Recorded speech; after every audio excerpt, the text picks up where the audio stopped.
Hi, I'm Rafael Castillo, and this is the explanation of rabies. Now, the way to get rabies, if you ever want it, is being infected by the rabies virus. Rabies itself is a fatal disease of the central nervous system.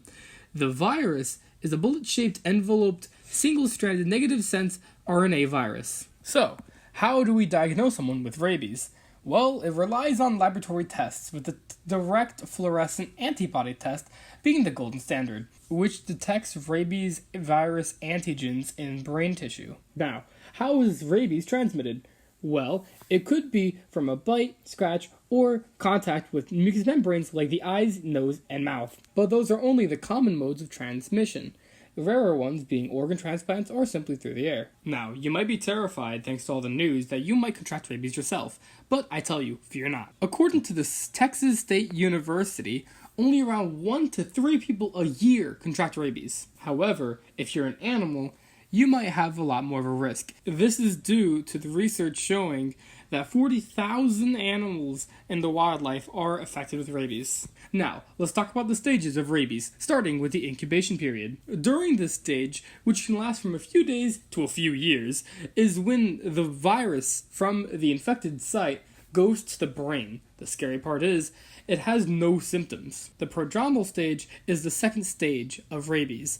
This is when symptoms start to appear, including fever, headaches, pain and numbness of the site of infection, and anxiety. This stage can last from 2 to 10 days. Now, when talking about the acute neurological period, third stage of rabies, it is a little confusing since it takes on two main forms. Furious rabies is the one we all know and hate, making you have hydrophobia, aerophobia, hallucinations, and seizures. However, when we're talking about the second form, paralytic rabies, you contract weakness and or paralysis, difficulty swallowing, and you fall in a coma. Which leads us to our fourth stage of rabies, the coma itself, which usually occurs a few days after the previous period. During the coma, patients will become unresponsive and eventually it'll lead to the fifth stage of rabies. The fifth stage of rabies occurs usually within 7 to 10 days of the onset of acute neurological symptoms. The fifth stage of rabies is considered death. Now, the complications with rabies includes neurological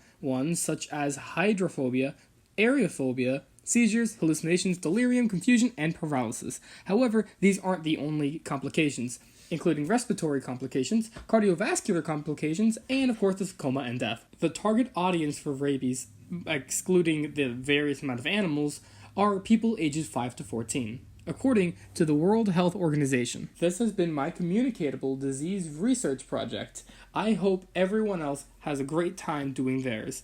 But for now, I say goodbye.